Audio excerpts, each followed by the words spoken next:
What is up, bros? Anybody care to lax? Welcome to episode 1 of the Crease Dive presented by Barstool Sports, your one-stop shop for that stick talk for lax rats by lax rats. I'm Jordy from Barstool. Joined alongside me is Robbie O. Rob, what's going on, buddy? What's going on, Jordy? Nothing much, just feeling good. It is coming up. This is the last week of January. We got February coming up, and that means it is college lax season, bitches. Let's get after it. It's about that time of year, Jordy. It's when dude, clap. That's my bad, dude. It's all good. You want to just I always get shaken up in the beginning. What's up? I'll just run through it from the top again. Yeah, sorry about that, dude.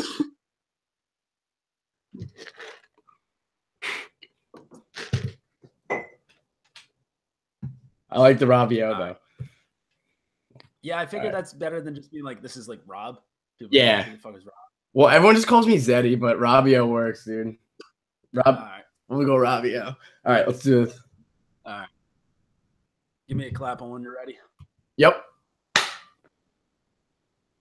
What is up, bros? Anybody care to lax? Welcome to episode 1 of the Crease Dive presented by Barstool Sports, your one-stop shop for that stick talk for lax rats by lax rats.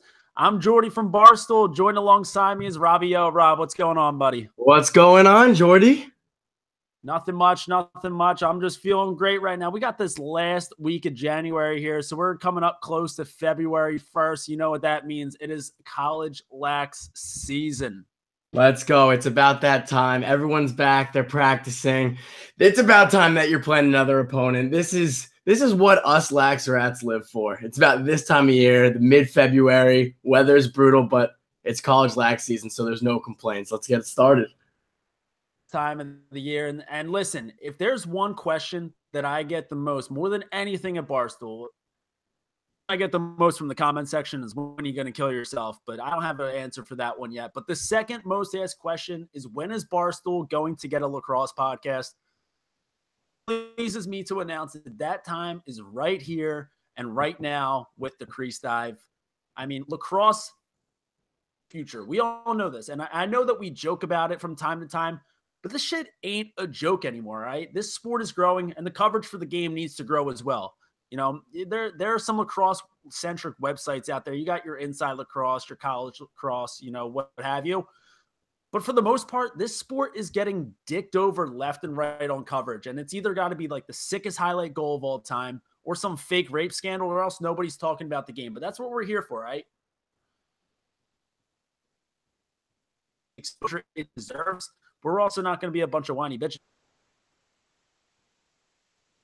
Podcast for lacrosse players by lacrosse players. We're going to tell you all the shit that you need to know, but we're also not going to act like your coach is breaking down film, right? So just think of us like your pregame shoot around, all right? The boys are loose. Anything goes. It's nothing but low to high till the day you die, all right? If you're a nerd who's still shooting business, this isn't the podcast for you, all right? We're nothing but a bunch of beauties telling you how it is. Out. So let's get into it. Yeah, I mean, I think you said it the best. I mean, this is for the players, by the players. Yeah, let's just get started and talk a little bit about yourself, a little bit about your playing history, so the listeners out there can know a little bit about us. Yeah, well, I mean, I think that there's a reason why I'm talking and blogging about lacrosse right now instead of actually playing. I grew up in a lacrosse crazy town. I'm a Philly guy, Philly suburb guy. So grew up, lacrosse was huge in my town, played all through high school. After high school, went to play a little D3 ball out in the Collegeville, Pennsylvania. But, there in college, I was more of just a practice player of the century. As far as practice players go in college lacrosse, I think that I was hands down the greatest. I mean, I'd be running scout offense better than the other team would run their own offense. But it wasn't really much of a gamer. So that's what leads me to blog and podcast about lacrosse right now. Robbie O, why don't you tell us your story real quick? Yeah, so I'm from a small town in Jersey, just like you, very lax-oriented. If you didn't have a stick in your hand roaming the streets, you were a loser, an outcast, anti-baseball town. Went on to play at UMass for a year, transfer after my freshman year. Went to Lafayette College to play, little Pat Lax. And now I'm here. Like you said, our playing days are a little bit behind us, and now we're talking about it. Just a couple of beer league heroes. Yeah, but I don't think anybody really gives too much of a shit about us. What everyone cares about right now is the upcoming 2018 NCAA college lacrosse season. And what a year it's going to be. I mean, what a year last year was. Last year was absolute chaos from week to week. I mean, there was a time period where nobody was repeating as the number one team in the nation. Just a crazy season all around. That was eventually capped off by that senior class at Maryland finally getting it done, winning the national championship after making it to Memorial Day weekend 4 years in a row, losing twice in that title game, finally getting it done. So 2017 was epic. 2018 looks to be just as good. So what teams are you looking to, what teams are you going to be watching for this year to really make a splash? Yeah, well, I mean, this year's exciting, like you said. It's very, very goal heavy, very attack oriented. Just looking at a couple returners that are coming back, you got guys like Connor Fields, Sowers, Gutterding. These are all scoring machines. So let's just get on the top of scoring machines. A couple teams that I have my eye on this year is Loyola. They don't get enough credit. I know they're number 13 in the nation, and I know that they've been on the big stage before, but a lot of people pass up on them. I think Pat Spencer is a junior now, 2 years under his belt after a massive, massive freshman campaign. He's only been keeping it rolling.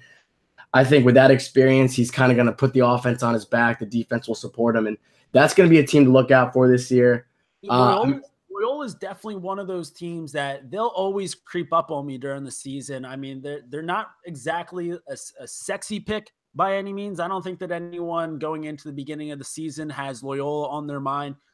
But I think that that's something that, I think that that's something that team kind of feeds on. It's almost a level of disrespect that no one ever really talks about them in the beginning of the season. We got a guy like Pat Spencer who's going to put up 7 or 8 points a game. I mean, fuck that. Like, if you're not talking about Loyola, like, get bent, because they are going to run you over, especially with that kid running the show. Yeah, and then just speaking about putting up 7 to 8 points a game, that just goes right into the Albany, the Great Danes. I know you're a big Albany fan, but now you got Tahoka coming in with Connor Fields. This is going to be like Curry and Durant. I don't really know how it's going to pan out, but God help the defensive coordinator and the opposing defense who plays them. Yeah, I like to think of myself kind of like an Albany hipster, if you will. I think that I was definitely a fan of Albany before they started to get as much attention as they did. A few years ago, I wrote that first blog about the roster bio headshots. What a squad of savages Albany has right there. The Great Danes are just nothing but beauties. But I've been riding the Dane train ever since. And I mean, this is a year that they're just going to dominate every single defense that they come across. You said it with Fields and Tahoka. I mean, defensive coordinators are going to have their hand, because you can't match up against that. I mean, Connor Fields is a kid who had 115 points last year. Like, he's going to light you up no matter what. So if you want to put your best pull on Connor Fields, go ahead and put your best pull on Connor Fields. Just know now that your second best pull has to cover the best incoming freshman who could possibly end this season as one of the best players in college lacrosse. So, I mean, you've got 2 of the best attackmen in the country, and you have to try to figure out who you're going to match up on. Like, you are screwed. Like, just lay there and just pray that the ass kicking that you take isn't that bad, and that you can go on to survive the next week. Yeah, I mean, they're going to put asses in seats. And if you're at ESPN and you want viewership and you want to spread the game, this is a team that you're going to want on your screen. Who are a couple teams that you got on your radar this year? Yeah, so like you, I've got Albany. I feel like I've always got my eye on Albany, though. So outside of that, another team kind of like Loyola who doesn't get quite as much exposure as they should. But this Penn State team this year should be very exciting to watch, especially, we're going to have a theme here where we're talking about high scoring offenses. I think that, maybe the two of us are a little bit biased. Neither of us played defense ever. So, goalies can get fucked. But this Penn State team, I mean, you've got Mac O'Keefe, who as a freshman last year put up 51 goals. I'm pretty sure that O'Keefe spent his summer playing some junior A ball up in Canada. So for an attackman like O'Keefe, who, he's more of a finisher, more of an inside hands kind of guy, playing box in Canada over the side, like that's only going to make him better. And then you complement him with a guy like Grant Ament, who was top 20 in the country last year in points. I mean, this kid is shifty as balls. If you're trying to guard him from X, like, just know that a sniper is going to take you out and you're going to end up in the back of the net. So, I mean, these two kids that they've got running the show at the Penn State Attack, this is a season where offense is going to reign supreme. This whole season is going to come down to who can score more goals than the other team, and that's, kind of the way that sports work, but more so, especially in college lacrosse this year. I mean, we're going to see teams putting up 15 a day. And when you got O'Keefe and Ament running the show for you at Penn State, that's going to put you on a good pace to put up, 12, 13, 14, 15 goals, no matter who you're going up against. And then one last, this isn't exactly a team that we're talking about to watch out for, but if you want to become if you want one conference, all throughout history of college lacrosse, it's been ACC, ACC, ACC, a little bit of Big Ten creeping in there over the past couple of years. To watch this year is the Ivy League, because they are loaded with studs all over the place. I mean, just think about the best attackmen in the Ivy League right now. You've got Ben Reeves, who's a Tewaaraton guy for the past couple of years. So Ben Reeves puts up 79 points last year. He leads Yale all over the place, and he's just an absolute stud. You got Michael Sowers, who is, in my mind, the best Dodger in college lacrosse. Mikey Powell, that's my guy. That's my hero. I think of Mikey Powell as a lacrosse god. Michael Sowers might be quicker than Mikey Powell. It is unbelievable what this kid is able to do with the ball in his stick. And the thing that really sets him apart from anybody else is you're screwed no matter how you play against this kid, all right? If you slide to him, he's so smart, has such great vision that he's going to find that backdoor guy. He's going to find where that slide's coming from. He's going to pick you apart with some assist. If you don't slide to him, he's going to burn your ass one-on-one and take you to the cage. So, I mean, I think – Michael Sowers is probably going to end this season as the best attackman in the Ivy League. No disrespect to Ben Reeves there or anything. And then following up on third, you got Jeff Teat from Cornell, who put up 69 points himself his freshman year. So those are three of the best 10 attackmen in the country, and they're all in the Ivy. Yeah, no, I like that take a lot. I think Sowers is a fantastic player, and he's also very electric to watch. He's very versatile when it comes to keeping his head up. You said it best. He has that lacrosse IQ. You slide to him, he's throwing it across the crease for a dip and dunk. He's a matchup nightmare. And I think Ben Reeves being in the Tewaaraton finalist list last 2 years, I think him coming into his senior campaign, he'll put up great numbers, but there is a potential that, I don't know, you're playing the same kids every year in the Ivy League that they could know his moves, and this could be a senior slump season. That's my outlook going into it. Yeah, I'll take mine out. Let's go back to you talking about you started lagging, and I thought that that the lag cut out, so I jumped in. No, awesome. That's smart. Okay, let's go. Where were you finished up, and I'll just compare I'll just do my take on Reeves and so we also don't need that, but I can. No, you can go into that. Okay.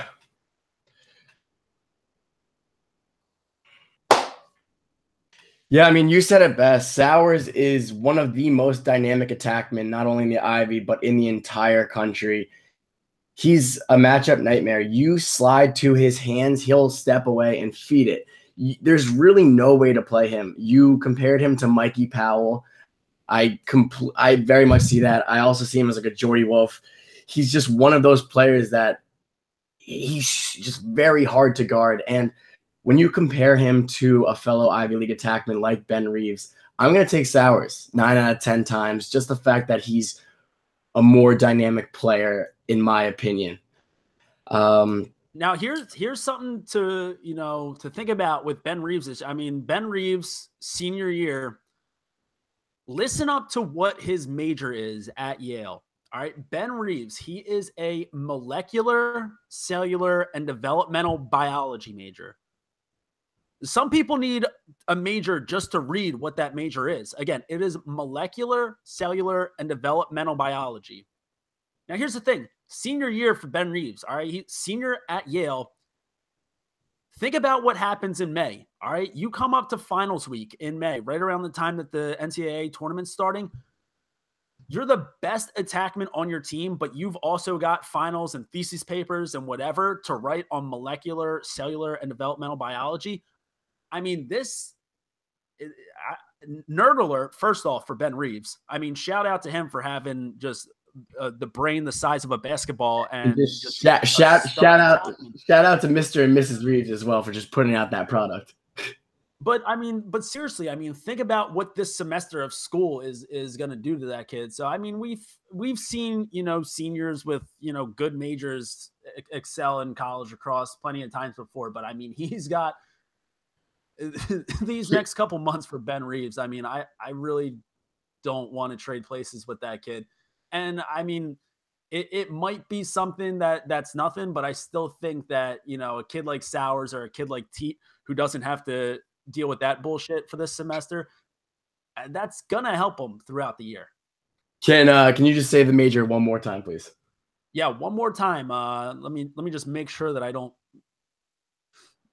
trip myself up here on these. We're molecular, cellular, and developmental biology.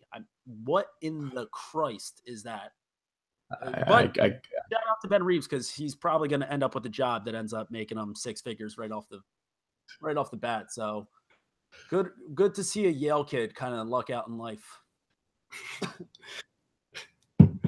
Now we've been talking about attackmen so far all show. I really don't think that that's going to change as we get into players to watch this year.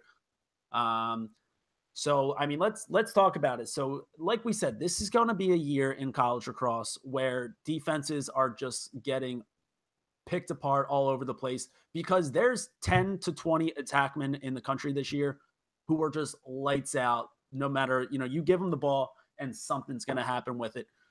So, what players are you looking for to have themselves just ridiculous years, putting themselves on pace, with Connor Fields, who put up 115 points last year? So who do you think keeps up with that? I got Colin Burke, actually, a little underdog out of the CAA. He's from Fairfield. He's a freshman last year, won CAA Rookie of the Year. Also, as a freshman, becoming the co-player of the year in the CAA conference. I mean, that's pretty big time. This kid is very athletic, very dynamic, and he's one who just put up one of those, another, like a Patrick Spencer or a Connor Fields his freshman year. List goes on and on of the fantastic freshman phenoms. But this kid put up absolute numbers. So he's going to be on my radar. And Fairfield's a team that is very, very sneaky and could win the CAA, and we can find them in the tournament come May. How about you? Yeah, I mean, first off, totally agree with you on Fairfield there. I mean, that's a team where, you see them in May, and, everyone's going to write that down as an automatic win for whoever they're going up against. And all of a sudden we're getting into the second, third week of May. You see Fairfield in there, watch out. But for a guy that I'm going to be watching whenever he's on the field is Justin Gutterding from Duke. So the USILA put out their player of the year watch list. Connor Fields, Ben Reeves, Connor Kelly, Trey LeClaire, Chris Sabia, Grant Ament, Trevor Baptiste. We got Pat Spencer, John Sexton. Nowhere on that list is Justin Gutterding, who put up 50 goals and 46 assists in the ACC last year with Duke. The amount of disrespect it takes to not even put him on that list is ridiculous. I mean, this is a kid, Duke is known for always having that stud. You go back in history, you've got your Danowski, you got Ned Crotty, you got Jordan Wolf. Justin Gutterding is a guy who's in that conversation as an elite attackman, an elite Duke attackman, who's taking the country by storm. And he doesn't even get mentioned on the preseason player of the year watch list. So, if I'm Justin Gutterding, you look at that and you hold two middle fingers up to that list and you say, I'm going to light the world on goddamn fire this year. So 96 points from Justin Gutterding last year. Let's add another 10 to that. I mean, he gets over 100 points this year, and he's going to be right up there in the Twerton watch list. He's going to be in the conversation all year long. Whoever put out that list for the USILA, I guess that's the coaches, they're a bunch of fucking bozos, because the last thing you want to do is piss off a Duke attackman who's going to put up 7 or 8 points on you a day.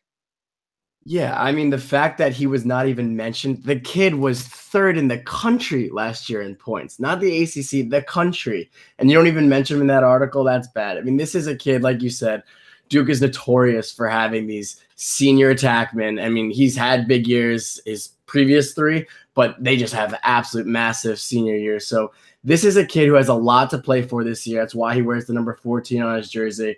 A lot of people have Justin Gutterding on their radar, especially us. I think that's a name that we're going to be talking about a lot this year.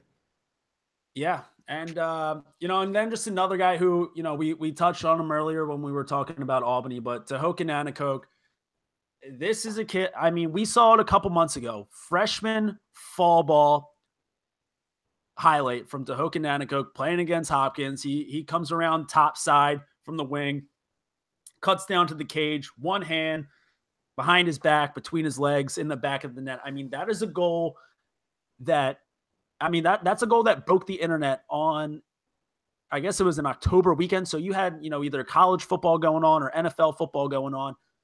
Tehoka Nanticoke, a freshman playing fall ball lacrosse, still took over social media with that goal.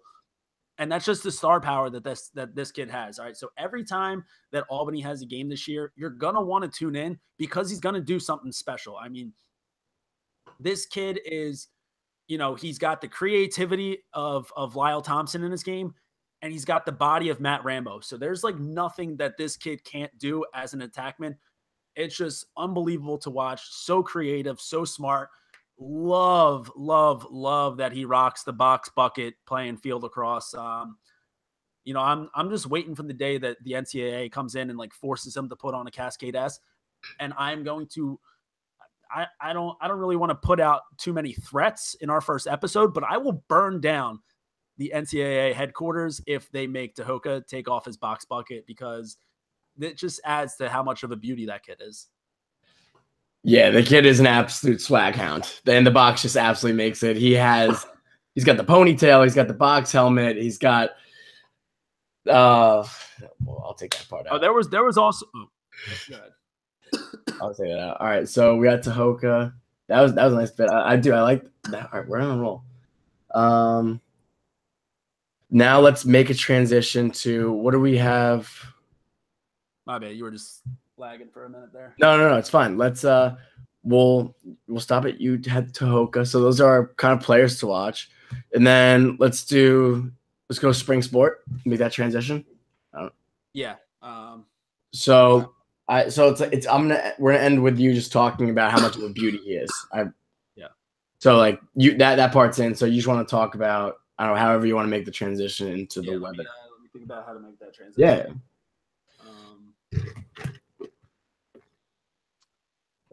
I don't think they'll make him take off the box helmet, but I also do think they will. Yeah, like I feel like how they like that seems like a yeah. Like, I think it's like gonna probably like a hazard or like some safety precaution from the NCAA, or even dude, Albany might make him wear a Cascade. Does Cascade make box helmets or just Warrior? I know that Cascade like used to make hockey helmets like 8 years ago. Yeah, I guess wear one from them. more seconds to figure out how to make this transition. Um, um, and then so on, and then just as we're talking, I'm gonna have someone else for a tour. Actually, that won't be good. You got anyone else you want to? No. I'm all set on the players. Also, dude, Grant Ament is fucking nasty. Yeah, dude. He had that one. He's from Philly. Highlight last year where he just took like 2 stutter steps from X and just ankles were snapped all over. I think they were playing against Ohio State or something. So do you? I have. You have your Tuarton player because I'm not gonna do Gutterding, obviously. I'm just gonna do Fields, or actually I'm gonna go Trevor Baptiste. All right, I'll switch it up because we love attack, and I'll talk about Fogos. And then that could be a transition into, or which one's first? I mean, it really doesn't.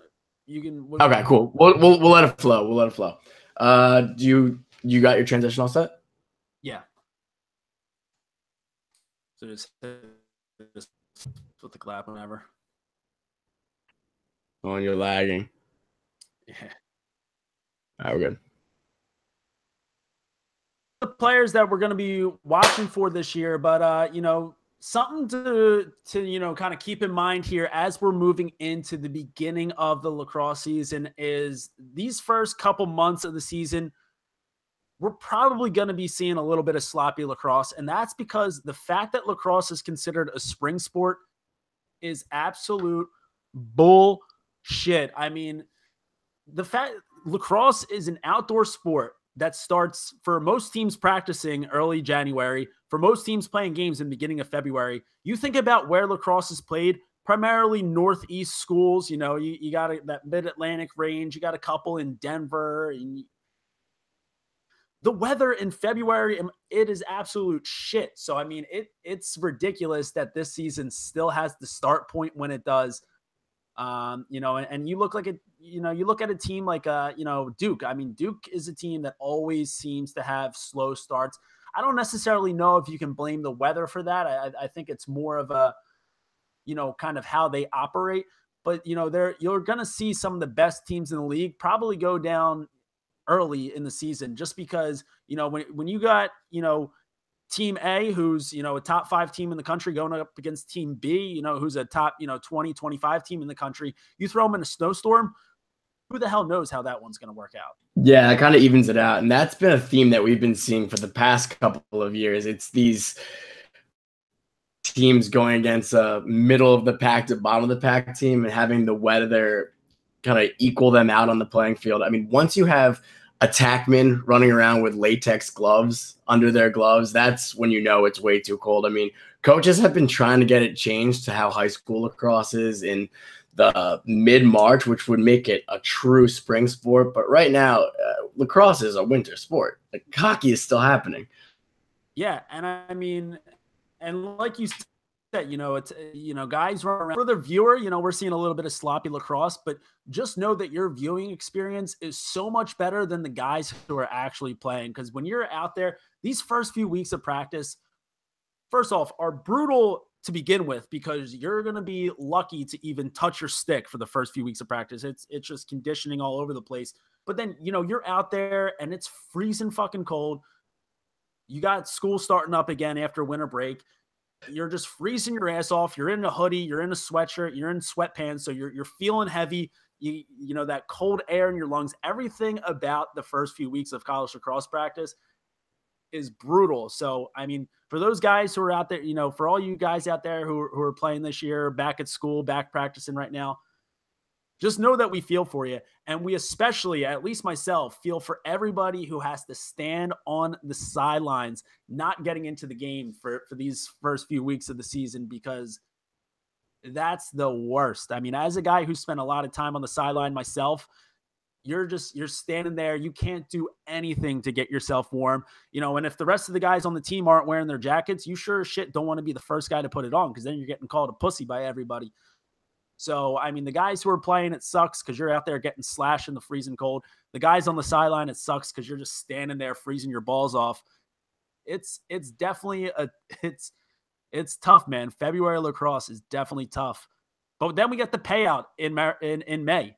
Memorial Day weekend is always the best weekend of the year.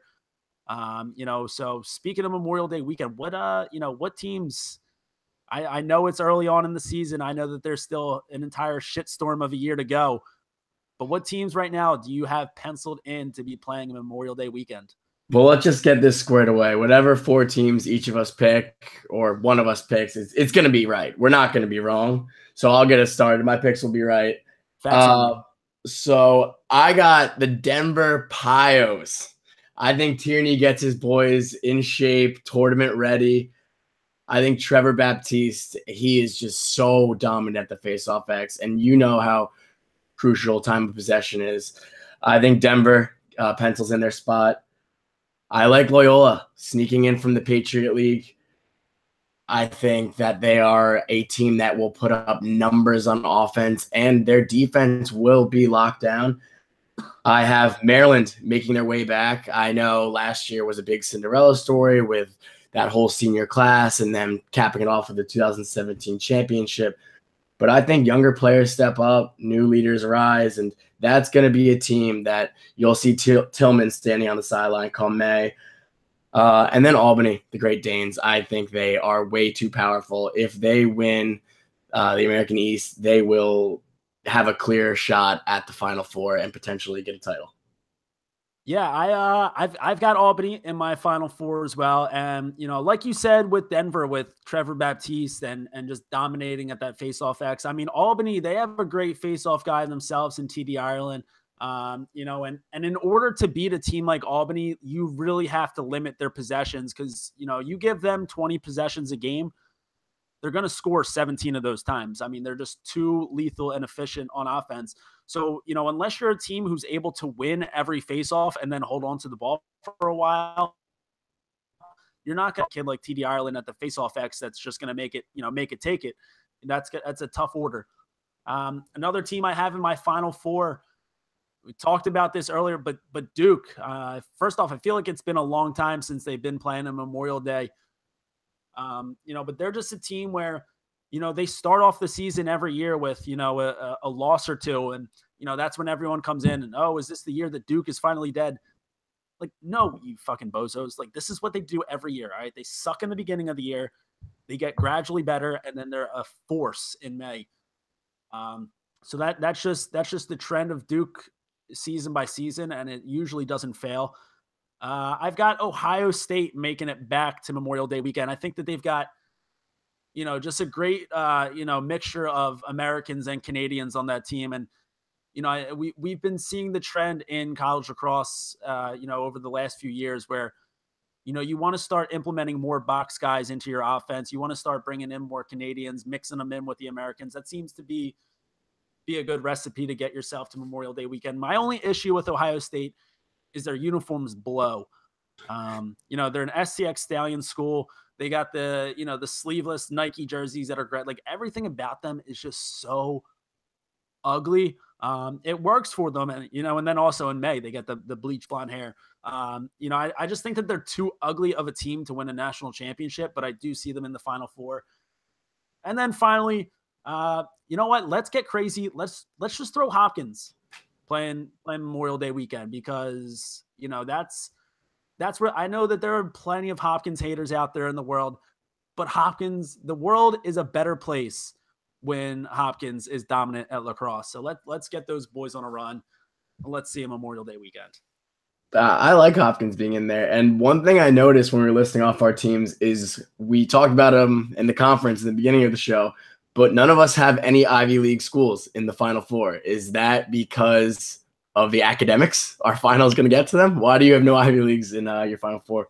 I mean, these kids are smart as hell. And, they didn't get into the Ivy League by accident. I mean, they're hard work. So it's just, you get to May and you have finals weeks and, the Ivy League final week has to be such a fucking beast to go up against. When it comes down to, the biggest weeks of your lacrosse career or lacrosse season, it's going to be tough to juggle those two things. So I also think that the Ivy League is just going to be such a bloodbath all season long that, that's going to take, it's going to take some wind out of the sails for a lot of teams. So we got our Final Four, we got our players to watch, we got our teams to watch. Only prediction left here, Robbie O, who do you got hoisting the Tewaaraton Trophy at the end of the season? I got Connor Fields. I think this is his year finally to get the Tewaaraton. I think with Tehoka having the addition, he's just going to have one extra weapon to use. He reminds me of an Eli Manning. I know you're a Birds fan, and I'm sure you hate Eli Manning, but he makes his receivers better. I mean, you got Victor Cruz, who was an undrafted free agent out of UMass.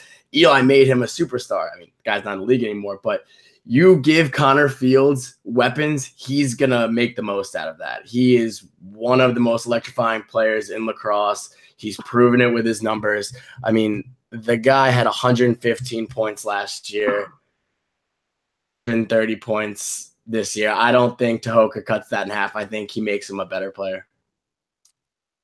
Hey man, I love hearing that the Danes are going to be dominant. So I've got no issue with that pick right there. For myself, I've been talking strictly attackman here so far this episode, and again, that's because I was an attackman my entire life, so I'm a little bit biased. But in order to make sure that everyone knows that I still got love for other players out on the field, I gotta go Trevor Baptiste as my 2018 Tewaaraton Trophy winner. I mean, he's been the greatest face-off specialist that college lacrosse has ever seen. And that just goes to show why he's the only college guy who will be representing Team USA at the Worlds later on this summer. So this is going to be a huge year for Trevor Baptiste. I mean, senior year at Denver, you have him in the Final Four. This could be a championship year for Denver.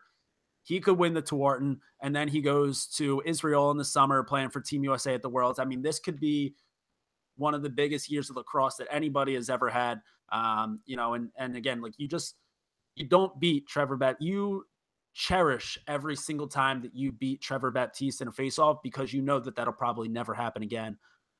And also something that just really separates when he wins a faceoff clean and he has the ball in his stick, he'll bomb that shit right by a goalie. I mean, no questions asked. Like, he's not a guy who you can slow play on a fast break. So, I mean, he's such a factor in every single game that he plays.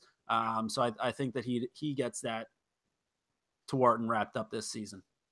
I like that pick a lot. And like you said, that's why I have Denver in there. I think he's going to be an absolute X factor, and he's going to continue to dominate the faceoff X.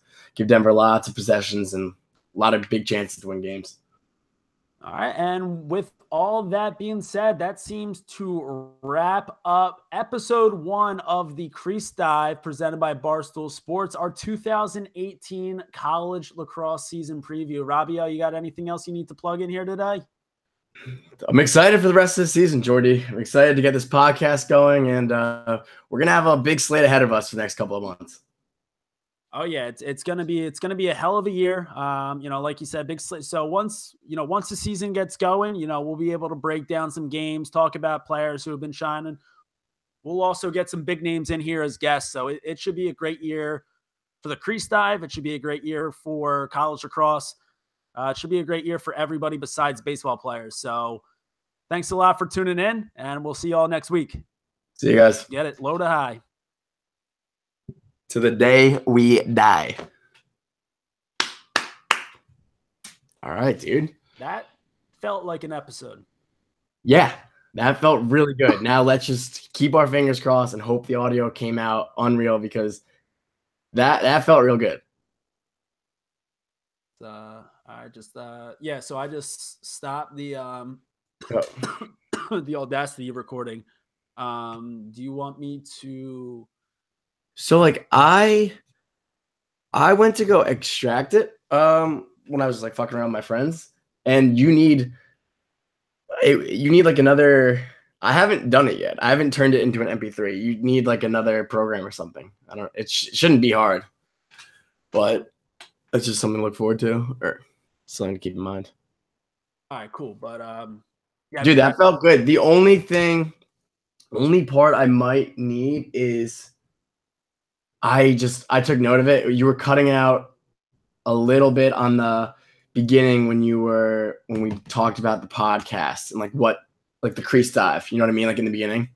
All right. So do you wanna re-record that? Just yeah. have it in our back pocket. Yeah, I'm cool with it. I've got that intro written down here. So not even the intro. Yeah, you could do the intro, but it was more about like so like lacrosse is the sport of the future. I know we joke about it, but it's not a joke. It's a growing sport. Yep. And all right, cool. Yeah, let me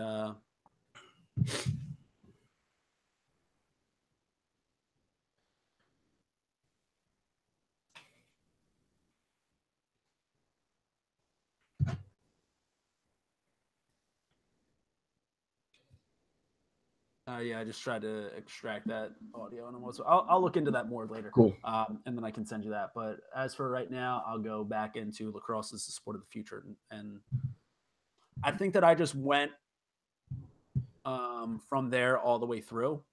Yeah. So, well, dude, like I'm sure it'll be fine, but I just would rather just in case while we're on it.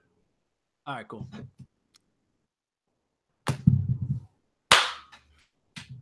And listen, lacrosse is the sport of the future. I know that we joke about that from time to time, but this shit ain't a joke anymore. All right. The sport is growing at a rapid pace, and the coverage for the game needs to grow as well. All right. I mean, there are plenty of lacrosse centric websites out there. You know, you got your Inside Lacrosse, your College Lacrosse, whatever. But unless there's let's restart that one more time.